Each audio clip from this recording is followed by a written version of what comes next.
வணக்கம் ஃப்ரெண்ட்ஸ். ரெவடிகாசி சீரியல்ல என்ன எபிசோட்ல என்ன நடக்குதுன்னு பார்க்கலாம் வாங்க. வெளிய ஃபாரினர்ஸ டூர் கூட்டிட்டு போயிருக்கிற முத்து வீட்ல வருத்தத்தோட இருக்க மீனாவுக்கு ஃபோன் பண்றாரு. மீனா அத மறைச்சுக்கிட்டு பேச, "மீனா, வெளிய கடன் வேற வாங்கியிருந்த. அதெல்லாம் குடுத்துட்டியான்னு?" கேக்குறாரு. சமாளிச்சுக்கிற மீனா கண்ண தொடச்சுக்கிட்டு, "இல்ல, இன்னும் நமக்கு மண்டபத்துல இருந்து பணம் வரல" அப்படின்னு சொல்ல, "ஏன் வரல? ஃபங்க்ஷன் முடிஞ்ச உடனே குடுத்துருவாங்கல்ல?" அப்படின்னு முத்து கேட்க, மீனாவுக்கு அதுக்கு மேல என்ன பேசுறதுன்னு தெரியாம, "அது" அப்படிங்கிறாங்க. "என்ன, ஏதாவது பிரச்சனையா?" அப்படின்னு முத்து கேட்க, "பிரச்சனை எல்லாம் ஒண்ணும் இல்லங்க. நாளைக்கு தரேன்னு சொல்லியிருக்காங்க" அப்படின்னு மீனா சொல்ல, "என்ன மீனா இது? வேலை முடிஞ்ச உடனே பணத்த குடுக்கறது இல்லையா? இன்னைக்கு நாளைக்குன்னு இழுத்தடிச்சிட்டு இருந்தாங்கன்னா எப்படி?" அப்படின்னு முத்து கேட்க, "இல்லங்க, கண்டிப்பா குடுத்துடுறேன்னு சொல்லியிருக்காரு" அப்படின்னு மீனா சொல்ல, "வேலை அதிகமா இருந்துச்சா? ரொம்ப டல்லா இருக்க மாரி தெரியுது" அப்படின்னு முத்து கேட்க, இன்னும் கொஞ்சம் சமாளிச்சுக்கிறேன் மீனா. "அப்படிலாம் ஒண்ணும் இல்லங்க. எப்பவும் பாக்குற வேலை தானேங்கிறாங்க." "வேலையெல்லாம் திருப்தியா முடிஞ்சுச்சுல்ல மீனான்னு?" முத்து கேட்க, "ஆமாங்க, வந்தவங்க எல்லாரும் டெக்கரேஷன் ரொம்ப நல்லா வந்திருக்குன்னு சொன்னாங்க" அப்படின்னு மீனா சொல்ல, "நீ பண்ணா நல்லா தான் இருக்கும்" அப்படின்னு முத்துவும் பாராட்டுறாரு. "ஏங்க, உங்களுக்கு வேலை முடிஞ்சுதான்னு?" மீனா கேட்க, "இல்ல மீனா, இன்னொரு 2 நாள் ஆகும். அவங்க ஏதோ இன்னும் 2, 3 இடத்துக்கு போகணுமா" அப்படின்னு முத்து சொல்ல, "சரிங்க, நீங்க பார்த்து நல்லபடியா வேலைய முடிச்சுட்டு வாங்க" அப்படின்னு மீனா சொல்ல, நீயும் எப்பவும் வேலை வேலைன்னு சுத்திட்டு இருக்காத. உடம்பையும் பார்த்துக்கோ. டயத்துக்கு சாப்பிடு. என்னைய மட்டும் நல்லா சாப்பிடுன்னு சொல்லிட்டு நீ இப்படி பசியோட சுத்திக்கிட்டு இருக்காத" அப்படின்னு முத்து சொல்ல, "நான் சாப்பிட்டேங்கங்கிறாங்க" மீனா. "சரி, நாளைக்கு பணத்த செட்டில் பண்ணிருவாங்கல்ல? அப்புறமா பணத்த குடுக்க வேண்டியவங்களுக்கெல்லாம் கரெக்ட்டா குடுத்துரு. என்ன மீனா?" அப்படின்னு முத்து சொல்ல, அழுகைய அடக்கிட்டு, சரிங்கங்கிறாங்க மீனா. "இந்த நேரத்துல நான் உன் கூட இருந்திருக்கணும். உனக்கு அங்க தனியா இருக்க கஷ்டமா இருக்கா மீனா?" அப்படின்னு முத்து கேட்க, "இல்லங்க, நீங்களும் வேலையா தானே போயிருக்கீங்க.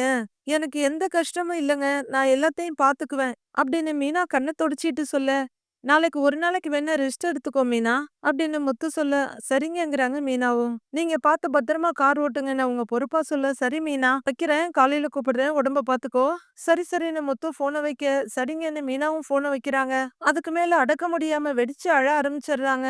அடுத்த நாள் மீனா அந்த பத்திரத்தோட அவங்க அம்மா தங்கச்சி கிட்ட வந்து உட்கார்ந்துருக்காங்க. "அட பாவிங்களா! என் பொண்ண இப்படி ஏமாத்திருக்கானுங்களே! அவன் எல்லாம் நல்லா இருப்பானா? நீ எத்தன நாள் இதுக்காக கஷ்டப்பட்டிருப்ப? எவ்ளோ எல்லாம் கனவு கண்ட? எல்லார்கிட்டயும் சொல்லி எவ்ளோ சந்தோஷப்பட்ட? இப்படி மனசாட்சியே இல்லாம பண்ணிட்டானே!" அப்படின்னு அவங்க அம்மா திட்டிக்கிட்டு இருக்கா. "அக்கா, நீ எனக்கு அப்பவே ஃபோன் பண்ணியிருக்கலாம்ல. அது எப்படி தர வேண்டிய பணத்த இல்லன்னு சொல்லுவான்? வா, போய் கேட்கலாம் வான்னு" சத்யா எழுந்திருக்கிறாரு. "டேய், போய் இப்ப திரும்ப அவன்கிட்ட என்ன ஆகப் போகுது? அவன் பத்திரத்த எடுத்து காட்டுவான். அத மீறி நாம ஏதாவது கேட்டா போலீஸ கூப்பிடுறேன்னு சொல்லுவான். இப்ப நாம எதுவும் அவசரப்படக்கூடாது" அப்படின்னு மீனா சொல்ல, "அதுவரையிலும் டாக்குமெண்ட்ட பாத்துட்டு இருங்க சீதா." "அக்கா, நீ டாக்குமெண்ட்ட சரியா படிக்கலையாக்கான்னு?" கேக்குறாங்க. "நான் எப்பவும் பண்றது தானேன்னு நினைச்சு கையெழுத்த போட்டுட்டேன். அதுவும் இல்லாம கையெழுத்து போட்டதுக்கு மேல கொஞ்சம் காலி இடமும் இருந்துச்சு. அதுல தான் ஏதோ மாத்தி எழுதியிருக்காங்க" அப்படின்னு மீனா விசும்பிக்கிட்டே சொல்ல, "அப்படிலாமா கூட பண்ண முடியும்?" அப்படின்னு சீதா கேட்க, "அதுதாண்டி எனக்கும் ஒண்ணும் புரியல" அப்படின்னு மீனா சொல்றாங்க. "இத மாப்பிள்ளை கிட்ட சொன்னியா?" அப்படின்னு அவங்க அம்மா கேட்க, "இல்லம்மா, இது அவருக்கு தெரிஞ்சா ரொம்ப கோவப்படுவாரு. உடனே கிளம்பி வந்து அந்த மேனேஜர் ஏதாவது பண்ணிடுவாரு" அப்படின்னு மீனா சொல்ல, "அதுவும் சரிதான். சின்ன விஷயத்துக்கே மாப்பிள்ளை அடிதடின்னு போயிடுவாரு. உனக்கு இப்படி ஆயிருக்குன்னு தெரிஞ்சா அவரு என்ன பண்ணுவாரோ தெரியல" அப்படின்னு அவங்க அம்மா சொல்ல, "அக்கா, மாமா வந்த உடனே எப்படியும் தெரியதான் போகுது" அப்படின்னு சத்யா சொல்ல, "அதுக்கு முன்னாடி எப்படியாவது அந்த ஆள்கிட்ட இருந்து பணத்த வாங்கிடணும்" அப்படின்னு மீனா சொல்றாங்க. "அவர்தான் தரவே மாட்டேன்னு சொல்லிட்டாரேக்கா, அப்புறம் எப்படி வாங்குறதுங்கிறாங்க சீதா. "எனக்கும் தெரியலடி. ஓனர் வீட்லயும் போய் கெஞ்சி அழுது பாத்துட்டேன். அவரும் என்ன நம்பல. அந்த பினான்சியர் கிட்ட வேற அடுத்த நாளே பணம் குடுக்கறேன்னு சொல்லியிருந்தேன். அவரு வேற ஃபோன் பண்ணிக்கிட்டே இருக்காரு. பணத்த குடுக்கலன்னா அவரையும் ஏமாத்துன மாரி ஆயிடும். எல்லாம் என் தலையெழுத்து. ஏன் எனக்கு மட்டும் இப்படிலாம் ஆகுது?" அப்படின்னு மீனா அழுதுட்டு இருக்க. "அப்படியெல்லாம் இல்லக்கா, உன்னை பிளான் பண்ணி ஏமாத்தி இருக்காங்க" அப்படின்னு சத்யா சொல்ல, "பேசாம பூ கட்டி நான் 4 வீட்டுக்கு குடுத்ததோட நிப்பாட்டி இருக்கணும். டெக்கரேஷன் வேலை அது இதுன்னெல்லாம் நான் ஆசைப்பட்டிருக்க கூடாது" அப்படின்னு மீனா வருத்தத்தோட சொல்ல, "ஏய், ஏன்டி இப்படிலாம் சொல்லிக்கிட்டு இருக்கிற? அப்ப ஏழைங்க 5க்கும் 10க்கும் கஷ்டப்பட்டு அப்படியே காலத்த ஓட்டணுமா? நானும் உன் அப்பாவும் உங்கள கஷ்டப்பட்டு ஆளாக்குனதே நீங்க எங்கள மாதிரி இல்லாம நல்ல நிலைமைக்கு போகணும்னு தான். நீ திருடியோ ஏமாத்தியோ ஒண்ணும் பொழைக்கல. உழைச்சு முன்னேறணும்னு நினைச்சிருக்கிற. பெருசா கனவு காண்றது ஒண்ணும் தப்பில்ல மீனா" அப்படின்னு அவங்க அம்மா சொல்ல, "நான் எனக்காக கூட வருத்தப்படலம்மா. வேலை செஞ்சவங்க எல்லாருக்கும் பணம் குடுக்கணும். என்ன நம்பி உடனே பணத்த குடுத்த பினான்சியருக்கு பணத்த குடுக்கணும். இதுக்கெல்லாம் நான் என்ன செய்வேன்னே தெரியல" அப்படின்னு மீனா அழுதுகிட்டே சொல்ல, முதல்ல நீ அழுதுகிட்டு இருக்கறத நிப்பாட்டு. நம்ம பணத்தை ஏமாத்துவான். நம்ம பாத்துக்கிட்டு சும்மா இருக்கணுமா? நீ வா போலீஸ் ஸ்டேஷன்ல கம்ப்ளைண்ட் பண்ணலான்னு அவங்க அம்மா கூப்பிடுறாங்க. அம்மா, அதான் அக்கா கையெழுத்து போட்டு குடுத்துருக்காளேம்மா அப்படின்னு சீதா சொல்ல, அதுக்குன்னு நியாயம்னு ஒண்ணு இருக்குல்லடி. உழைப்பையும் வாங்கிட்டு பணத்தை இப்படி ஏமாத்தி இருக்கிறா. மீனா, நீ பூ குடுக்குற இன்ஸ்பெக்டர் வீட்ல அந்த அம்மா உனக்கு நல்லா தெரியும்ல. அவங்க கிட்ட போய் முதல்ல இத சொல்லலாம். நானும் வரேன்னு அவங்க அம்மா சொல்ல, ஆமாம்மா, அந்த சார் இதுக்கு முன்னாடியே உதவி பண்ணியிருக்காரு அப்படின்னு மீனா சொல்ல, அந்த மேனேஜர் எல்லாம் சும்மா விடக்கூடாதுக்கா. பணம் இருக்கவங்கன்னா என்ன வேணாலும் பண்ணுவாங்களா? நீ வாக்கா, நம்ம பூ கட்டுற அக்கா எல்லாரையும் கூட்டிட்டு போலாம். அவனை சும்மா விடக்கூடாதுன்னு சீதாவும் வேகமா எழுந்திருக்கிறாங்க. இல்ல சீதா, அவசரப்பட வேண்டாம். முதல்ல அம்மா சொன்ன மாதிரி நான் போய் இன்ஸ்பெக்டரை பாக்குறேன். அவரு சட்டப்படி ஏதாவது உதவி செய்வாருங்கிறாங்க மீனா. அக்கா வா, நானும் வர்றேன் வா அப்படின்னு சத்யா சொல்ல, சரி வாடாங்கிறாங்க மீனா. சீதா, அந்த டாக்குமெண்ட்டை கொடுன்னு சத்யா வாங்க டாக்குமெண்ட்னு பாக்குறாங்க மீனாவும். சத்யாவும் மீனாவும் வெளியே போக பாத்து போங்கன்னு சீதா சொல்லிட்டு இருக்க. அவங்க அம்மா அவங்க அப்பா போட்டோ முன்னாடி வந்து நிக்கிறாங்க. நம்ம பொண்ணுக்கு துணையா இருங்க அப்படின்னு அவங்க கைய கூப்பி வேண்டிக்கிட்டு இருக்காங்க. சீதாவும் சத்யாவும் இன்ஸ்பெக்டர் வீட்டுக்கு வந்திருக்காங்க. அத வாங்கி பாக்குறவரு 2 லட்சம் ரூபாய் இந்த வேலைக்காக அக்ரிமெண்ட் போட்டிருக்கீங்க. மொத்த பணத்தையும் செட்டில் பண்ணியாச்சுன்னு இதுல இருக்கே. நீ சைன் பண்ணிருக்கியே அப்படிங்கிறாரு இன்ஸ்பெக்டர். சார், நான் அக்ரிமெண்ட் எல்லாம் படிச்சு பார்க்கலங்க சார் அப்படின்னு மீனா சொல்ல, படிச்சு பார்க்காம அக்ரிமெண்ட்ல எல்லாம் ஏமா சைன் பண்றீங்க அப்படின்னு இன்ஸ்பெக்டர் கேட்க, எப்பவுமே ஒரே அக்ரிமெண்ட் தாங்க சார். ஆர்டருக்கு ஏத்த மாதிரி அதுல பேர் மட்டும் தாங்க சார் மாத்துவோம் அப்படின்னு சத்யா சொல்ல, நானும் அப்படி நினைச்சுதாங்க சார் அதுல சைன் பண்ணேன். அந்த மேனேஜரை நம்பி நான் சைன் பண்ணிட்டேங்க சார். ஆனா அதுல இந்த ஆளு இப்படி எழுதியிருப்பாரு நான் நினைக்கவே இல்லைங்க சார் அப்படின்னு மீனா சொல்ல, அக்ரிமெண்ட் விஷயத்துல இந்த மாதிரிலாம் அசால்ட்டா இருக்க கூடாதுமா. எல்லா தடவையும் படிச்சு பார்த்து தான் சைன் பண்ணணும். இப்ப பாரு, லீகலா எதுவுமே பண்ண முடியாது. எல்லாமே கரெக்டா இதுல எழுதி இருக்கு. நீயும் சைன் பண்ணிருக்க அப்படின்னு இன்ஸ்பெக்டர் சொல்ல, இவங்களை ஏமாத்திட்டாங்கன்னு கேஸ் போட்டு எதுவுமே பண்ண முடியாதாங்க சார் அப்படின்னு சத்யா கேட்க, அப்படியே கேஸ் ஃபைல் பண்ணாலும் என்கொயரி அது இதுன்னு ரொம்ப நாள் இழுத்தடிக்கும். காசு கைக்கு வந்து சேராது. எப்படி பார்த்தாலும் முடிவுல நீ சைன் பண்ணி கொடுத்துருக்க. கேஸ் அவங்க பக்கம்தான் ஜெயிக்கும் அப்படின்னு இன்ஸ்பெக்டர் சொல்ல, சார், கடவுள் மேல சத்தியமா நான் பொய் சொல்லலைங்க சார். அம்மா கிட்ட வேணாலும் கேட்டு பாருங்க. அவங்களுக்கு என்ன பத்தி நல்லா தெரியும் அப்படின்னு மீனா சொல்ல, ஆமாங்க, மீனா ரொம்ப நல்ல பொண்ணு. சின்ன வயசுல இருந்து ரொம்ப கஷ்டப்பட்டு முன்னேறி வந்துகிட்டு இருக்கு. காசெல்லாம் ஏமாத்துற பொண்ணு இல்ல அப்படின்னு அவங்க கரெக்டா டயலாக டெலிவரி பண்ண, அதெல்லாம் புரியுது, நல்ல பொண்ணுதான்.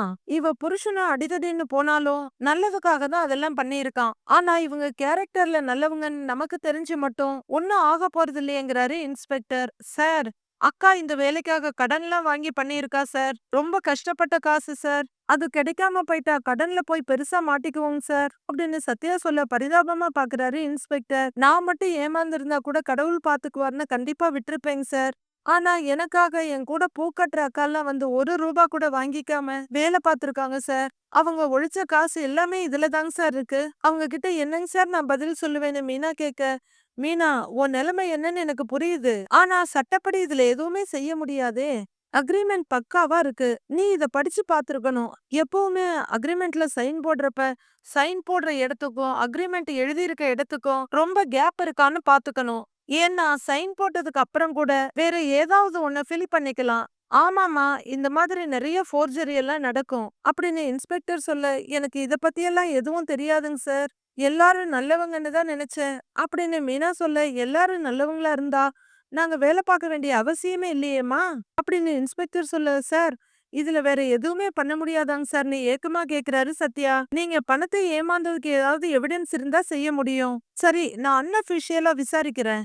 என்ன செய்யலாம்னு பாக்கலாங்கிறாரு இன்ஸ்பெக்டர். சரிங்க சார், ஓகேங்க சார்னு சத்யா சொல்ல, அக்ரிமெண்ட் பேப்பரை ரிட்டர்ன் கொடுக்கறாரு இன்ஸ்பெக்டர். வாங்கிக்கிற மீனா எழுந்து நின்னு, நாங்க வரோம் சார்னு கை கூப்பிட்டு கிளம்புறாங்க.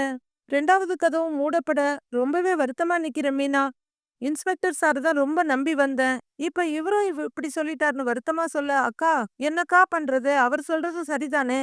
டாக்குமெண்ட்ல சைன் பண்ணி நாம கொடுத்துட்டோம் அப்படின்னு சத்யா சொல்ல, எல்லாம் ஏன் தப்பு தான்டா. படிச்சாவது பாத்துருக்கணும். நான்லாம் ஸ்கூல் வரைக்கும் படிச்சு எந்த பிரயோஜனமும் இல்ல. கொஞ்சம் கூட அறிவே இல்லடா எனக்குன்னு தன்னைத்தானே திட்டிக்கிறாங்க மீனா. அக்கா, இப்படி எல்லாம் சொல்லாதக்கா. அவங்க இப்படி ஏமாத்துவாங்கன்னு உனக்கு எப்படி தெரியும். நீ ஒன்னும் கவலைப்படாத, எப்படியாவது அந்த பணத்தை வாங்கிடலாம். நீ நைட்டு பகலுமா கஷ்டப்பட்டு உழைச்சிருக்க அப்படின்னு சத்யா சொல்ல, இதுல நம்ம பணமும் போட்டிருக்கோம். எல்லா நேரத்திலயும் நம்ம செய்யற வேலைக்கான காசு வராது. உழைப்பு மட்டும்தான் போகும். இதுல உழைப்பு பணம்னு எல்லாமே போயிடுச்சு சத்யா அப்படின்னு மீனா மறுபடியும் அழ ஆரம்பிக்க, நீ ஃபீல் பண்ணாதக்கா. அடுத்து என்ன பண்ணலாம்னு பாக்கலாம்.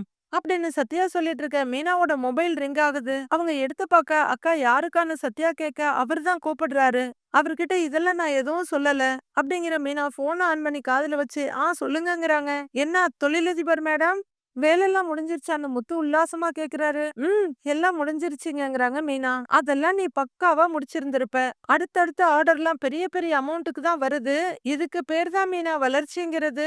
சரி, இந்த வேலையை கரெக்டா முடிச்சுட்ட, ஜாலியா இருக்கல்ல அப்படின்னு வெறும் வண்டியை ஓட்டிட்டு முத்து கேட்க அப்படிங்கிறாங்க மீனா. என்ன, என்னாலதான் உன் கூட இருக்க முடியாம போயிருச்சு. நான் வந்ததுக்கு அப்புறம் நல்ல ஹோட்டலுக்கு போய் நம்ம சாப்பிட்டு இதை கொண்டாடிடலாம் அப்படின்னு முத்து சொல்ல, இங்க அழுகையோட பேச முடியாம மட்டும் சொல்லிட்டு இருக்காங்க மீனா. சரி, ஆர்டருக்கான பணத்தெல்லாம் கரெக்டா வாங்கிட்டல்ல, கூட வேலை செஞ்சவங்களுக்கெல்லாம் கரெக்டா குடுத்துட்டியா?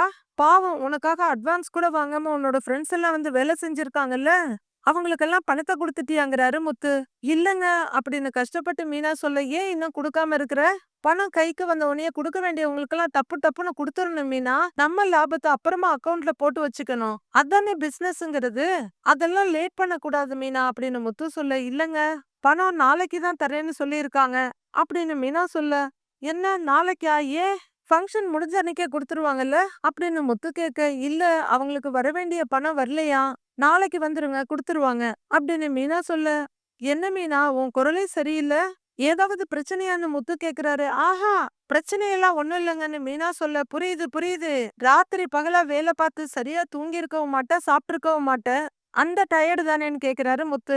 அழுதுகிட்டே மீனா அப்படின்னு சொல்ல, எத்தனை தடவை சொல்றது மீனா உனக்கு, வேலை செய்ய வேண்டியதுதான், அதுக்காக சாப்பிடாம கொள்ளாமலாம் இருக்க கூடாது. எனக்கு மட்டும் நீ அட்வைஸ் பண்ணுவ நேரத்துக்கு சாப்பிடணும்னு, ஆனா நீ அதை செய்ய மாட்டியா? நேரம் கிடைக்காதுதான் மீனா, அதுக்காக பட்னியா இருக்க கூடாதுல்ல, ஒரு ஜூஸையாவது வாங்கி குடிச்சிடணும் அப்படின்னு முத்து ரொம்ப அக்கறையா சொல்ல, சரிங்கங்கறாங்க மீனா. இதையே நீ ரொம்ப டல்லா தான் சொல்றேன்னு முத்து சொல்ல, இல்லங்க எனக்கு ஒண்ணும் இல்லங்க, நான் நல்லா தான் இருக்கேன் அப்படின்னு மீனா குரலை சமாளிச்சுக்கிட்டு சொல்ல, இல்லன்னா மட்டும் நீ என்ன சொல்லவா போற? சரி, நான் வரும்போது உனக்கு என்ன வாங்கிட்டு வரணும் அப்படின்னு முத்து ஜாலியா கேட்க, எனக்கு எதுவும் வேண்டாம், நீங்க நல்லபடியா பத்திரமா வாங்க, எனக்கு அது மட்டும் போதும் அப்படின்னு மீனா சொல்ல, அதெல்லாம் நான் வந்துருவேன் மீனா, உனக்கு என்ன வேணும் சொல்லு அப்படின்னு முத்து கேட்க, எனக்கு எதுவும் வேணாங்க அப்படின்னு மீனா சொல்ல, மீனாவோட சுச்சுவேஷன் புரியாம, அப்ப நீ எதுவும் சொல்ல மாட்ட, சரி விடு, நானே உனக்கு ஏதாவது நல்லதா பார்த்து வாங்கிட்டு வரேன், சரி நான் அப்புறமா பேசுறேன் அப்படின்னு முத்து சொல்ல, சரிங்கன்னு போன வைக்கிறாங்க மீனா. அக்கா, மாமா கிட்ட இந்த விஷயத்த சொல்லிருக்க வேண்டியது தானே அப்படின்னு சத்யா கேட்க, இல்லடா அவரே பாவம் வேலையா வெளியூர் போயிருக்காரு, அவரு என்ன ஏசி ரூம்லயா வேலை பாக்குறாரு, வெயில்ல கஷ்டப்பட்டு வேலை பாக்குறாரு, தொடர்ந்து ஓட்டிக்கிட்டே இருந்தா உடம்பெல்லாம் வலிக்கும், இத வேற நான் சொன்னா அந்த டென்ஷன்லயே காரை ஓட்டிக்கிட்டு இருப்பாரு, இல்லனா உடனே வேலையை விட்டுட்டு கிளம்பி வந்துடுவாரு, அவரு வேலையை முடிச்சிட்டு வரட்டும்னு மீனா சொல்ல, வந்தப்புறம் ஏன் சொல்லலன்னு கேப்பாருல்ல அப்படின்னு சத்யா கேட்க, நான் பேசிக்கிறேன், ஏன் கஷ்டம் என்னோடயே போகட்டும், யாராவது அங்க நிம்மதியா வேலை செய்யட்டும், கடவுள் இருக்காரு, அவர் ஏதாவது வழி காட்டுவாரு, சரி நீ கிளம்பு, நான் வீட்டுக்கு போய் சமைக்கணும், லேட்டானா அத்தை வேற திட்டுவாங்கங்கறாங்க மீனா. அவங்களுக்கு நீ ரொம்ப தான் பயப்படுறேன்னு சத்யா சொல்ல, பாவம் வயசானவங்க நேரத்துக்கு சாப்பிடணும்ல அப்படிங்கிற மீனா வண்டிக்கிட்டே திரும்ப, நீ இப்படியே எல்லாருக்கும் பாவம் பாத்துக்கிட்டு இரு, பணத்தை வாங்குற வழிய பார்க்க வேண்டாமா அப்படின்னு சத்யா கோவமா கேட்க, நான் ஏதாவது யோசிச்சுட்டு உனக்கு ஃபோன் பண்றேன், நீ கிளம்பு, நான் அப்படியே வீட்டுக்கு போறேன் அப்படின்னு மீனா சொல்ல, சரி நீ எதுவும் ஃபீல் பண்ணாத, பாத்துக்கலாங்கிற சத்யா அவரோட வண்டி எடுக்க போறாரு. மீனா ரொம்பவே உடைஞ்சு போய் வீட்டுக்குள்ள வர, ஏய் மீனா நில்லு அப்படின்னு விஜயாவோட அதிகார குரல் கேட்க, அப்படியே நின்னு திரும்பி பாக்குறாங்க மீனா. வெளியே போய் இவ்வளோ நேரம் ஆகுது, சமைக்கவும் இல்ல, காலையிலேயே கிளம்பி போயிட்ட, எங்க போய் சுத்திட்டு வர்ற, இந்த வீட்ல நான் ஒருத்தி இருக்கேங்கிற நினைப்பு இருக்கா இல்லையா உனக்கு அப்படின்னு விஜயா கத்த, ஏன் அப்படி கத்திக்கிட்டு இருக்கீங்க அப்படின்னு மீனா கேட்டுடுறாங்க. என்னது, நான் கத்துறேனா அப்படின்னு விஜயா கேட்க, ஆமா, வந்த உடனே சத்தம் போட்டுட்டு இருக்கீங்க, இதுதான் நான் எப்பவும் சமைக்கிற நேரம், மாமா கொஞ்ச நேரத்துல சாப்பிட வந்துருவாரு, அவருக்காக தான் நான் சமைக்க போறேங்கிறாங்க மீனா. ஓ, அப்ப எனக்குன்னு சமைக்க மாட்டியா அப்படின்னு விஜயா கேட்க, எல்லாருக்கும் ஒரே மாதிரி தான் செய்ய போறேன் அப்படின்னு மீனா சொல்ல, அவருக்கு வழக்கமா சமைக்கிறத சமைச்சு கொடு, எனக்கு நான் சொல்றத செய் அப்படின்னு விஜயா சொல்ல, மாமாவுக்கு செய்யறதே இன்னைக்கு ஒரு நாளைக்கு நீங்களும் சாப்பிடுங்க அத்தை, வேற எதுவும் எக்ஸ்ட்ரா செய்ய சொல்லாதீங்க அப்படின்னு மீனா ஸ்ட்ரிக்டா சொல்ல, என்னடி திமிரா பேசிக்கிட்டு இருக்கிற, அப்பளம் உனக்கு கொழுப்பாகி போச்சா என்ன உடம்பு சரியில்ல? எல்லாம் நல்லா தானே இருக்கிற? அப்படின்னு விஜயா கேட்க, உடம்பு நல்லா தான் அத்த இருக்கு. மனசு தான் சரியில்ல. போதுமாங்கறாங்க மீனா. ஏய் என்ன? இப்ப என்ன எதிர்த்து எதிர்த்து பேசிட்டு இருக்கிற? எல்லாம் உன் புருஷன் குடுக்குற தைரியமா? அப்படின்னு விஜயா கத்த, அதெல்லாம் எதுவும் இல்ல அத்த. மனசு சரியில்லன்னு சொல்றேன் இல்லங்கறாங்க மீனா. அதான் ஏன் மனசு சரியில்லன்னு கேக்குறேன். அப்படின்னு விஜயா கத்த, அதான் உங்களுக்கே தெரிஞ்சிருக்கும்ல அத்த. அப்படின்னு மீனா சொல்ல ஒண்ணுமே புரியாத மாதிரி, ஆ எனக்கு எப்படி தெரியும்? எனக்கு என்ன ஜோசியமா தெரியுங்கிறாங்க விஜயா. உங்களுக்கு ஜோசியம் தெரியாது. ஆனா நான் அழிஞ்சு போகணும்னு வெளிய சில பேர் நினைச்சிட்டு இருக்காங்கல்ல. அவங்கள தான் உங்களுக்கு நல்லா தெரியும்ல. அப்படிங்கிற மீனா திரும்பி நடக்க ஆரம்பிக்க அதிர்ந்து போற விஜயா அத மறைச்சுக்கிட்டு, ஏய் என்ன நீ எதேதோ சொல்லிக்கிட்டே இருக்க? ஒழுங்கா விஷயத்த என்னன்னு சொல்லுன்னு கத்துறாங்க விஜயா. அத்த அதான் சிந்தாமணி உங்களுக்கு எல்லாத்தையும் சொல்லியிருப்பாங்கல்ல அத்த. அப்படின்னு மீனா கேட்க சமாளிச்சுக்கிற விஜயா, அவங்க எதுவும் என்கிட்ட சொல்லலையே. அவங்க எதுக்கு உன்ன பத்தி என்கிட்ட சொல்ல போறாங்க? அப்படின்னு விஜயா கேட்க, அதான் என்ன பத்தின்னு நான் சொல்லாமலே சொல்லிட்டீங்கல்ல அத்த. கண்டிப்பா அவங்க உங்ககிட்ட எல்லாத்தையும் சொல்லியிருப்பாங்க. ஒருவேளை சொல்லலன்னா ஃபோன் பண்ணி கேளுங்க. சந்தோஷமா சொல்லுவாங்க. மீனா ஏன் இப்படி இருக்கா? ஏன் சோகமா இருக்கான்னு கேளுங்க. அவங்க எல்லாத்தையும் சந்தோஷமா சொல்லுவாங்க. அப்படின்னு மீனா சொல்ல, ஏய் என்னடி ஓவரா பேசிட்டு இருக்கன்னு விஜயா அதட்டிட்டு இருக்க. மீனா அப்படின்னு கூப்பிட்டுட்டு அண்ணாமலை வர, சீ போங்கிற மாரி விஜயாவ விட்டுட்டு, மாமா வாங்க மாமாங்கிறாங்க மீனா. இந்தாம்மா இத உள்ள வைன்னு அவரு ஒரு கவர குடுக்க, என்ன மாமா பிரெட் வாங்கிட்டு வந்திருக்கீங்கன்னு உள்ளர பாத்துட்டு கேக்குறாங்க மீனா. அத ஏம்மா கேக்குற? நம்ம தெருமுனையில ஒருத்தன் கடை வச்சிருக்கிறானே அப்படின்னு அண்ணாமலை ஆரம்பிக்க, சொல்லுங்க மாமாங்கிறாங்க மீனா. அவங்கிட்ட தான் நம்ம இத்தனை வருஷமா பொருள் வாங்கிட்டு இருக்கிறோம். ஆனா பணங்காசு ஒரு மனுஷனை எப்படி மாத்துதுன்னு பாரேன். அப்படின்னு அண்ணாமலை சொல்ல, என்ன மாமா ஆச்சுன்னு கேக்குறாங்க மீனா. 2 நாளைக்கு முன்னாடி அவன் கடையில எனக்கு பணம் திருப்பி குடுக்கும்போது ஒரு கிழிஞ்ச ரூ. 50 நோட்ட குடுத்துட்டான். நானும் வீட்டுக்கு வந்து தான் அத பார்த்தேன்னு அண்ணாமலை சொல்றாரு. ஏன் அங்கேயே அது என்ன ஏதுன்னு பாக்கலையாக்கும்? அப்படின்னு விஜயா கேட்க, நம்பிக்கையான ஆளுங்கிறதுனால நானும் எதையும் பார்க்கலன்னு வச்சுக்க. அப்படின்னு அண்ணாமலை சொல்ல, உண்மைதான் மாமா. எல்லாரையும் நல்லவங்கன்னு நம்பி நாம தான் ஏமாந்துகிட்டு இருக்கிறோம். அப்படின்னு மீனா சொல்ல, விஜயாவுக்கு சுருக்குன்னு இருக்கு. கரெக்டா சொன்னம்மா. மறுநாள் அவங்கிட்ட போய் நீங்க குடுத்திருக்கிற நோட்டு கிழிஞ்சிருக்குங்கன்னு சொன்னேன். அப்படி ஒரு நோட்ட நான் குடுக்கவே இல்லன்னு சொல்லிட்டாம்மா. எத்தன வருஷத்து பழக்கம் அவன். ஆனா ஒரு ரூ. 50க்காக குடுக்கவே இல்லன்னு சத்தியம் பண்றாம்மா. அப்படின்னு அண்ணாமலை சொல்ல, மனுஷங்க அப்படிதான் மாமா. நல்லவங்க மாரி தான் தெரிவாங்க. ஆனா நேரம் வரும்போது தான் அவங்க முகத்த காட்டுவாங்கங்கிற மீனா விஜயாவ பாத்துறாங்க. அதனால நாமளும் எல்லார்கிட்டயும் நல்லவங்களாவே நடந்துக்கணுங்கிற அவசியம் இல்ல. அந்த ஆள் பண்ணது எனக்கு ரொம்ப கோவம். எப்படியாவது அந்த பணத்த அவன்கிட்ட மாத்தணும்னு நெனச்சேன். அதுக்காகவே ஒண்ணு பண்ணுனேம்மா. அப்படின்னு அண்ணாமலை சொல்ல, என்ன மாமா பண்ணுனீங்கன்னு கேக்குறாங்க மீனா. வீட்டுக்கு வந்து பணத்த வச்சு டேப் எடுத்து ஒட்டி அவன்கிட்டயே குடுத்தேன். அவனும் அத கவனிக்காம வாங்கிக்கிட்டான். நான் பொருளையும் வாங்கிக்கிட்டு அவன்கிட்ட இருந்து சில்லறையையும் வாங்கிட்டு வந்துட்டேன். அப்படின்னு அண்ணாமலை சொல்ல, அதுவரையிலும் கேட்டுட்டு இருக்க விஜயா, நீங்களா அப்படி பண்ணுனீங்க? நேர்மையா இருக்கணும், உண்மையா இருக்கணும்லாம் பேசுவீங்க? அப்படின்னு விஜயா ஆச்சரியமா கேட்க, ரொம்ப நேர்மையா இருந்தா இந்த காலத்துல இளிச்ச வாயன்னு நினைச்சுக்கிறாங்க. இந்த மாரி ஏமாத்துறவங்கள நாமளும் அதே மாரி ஏமாத்தி தான் காரியத்த சாதிக்க வேண்டியிருக்கு. என்ன பண்ண சொல்ற? காலம் கெட்டு கிடக்கு. நாம வெகுளியா இருக்கலாம். ஆனா ஏமாளியா இருக்கக்கூடாது. கோமாளி ஆக்கி வச்சுருவாங்கங்கிறாரு அண்ணாமலை. கரெக்ட்டுங்க மாமா.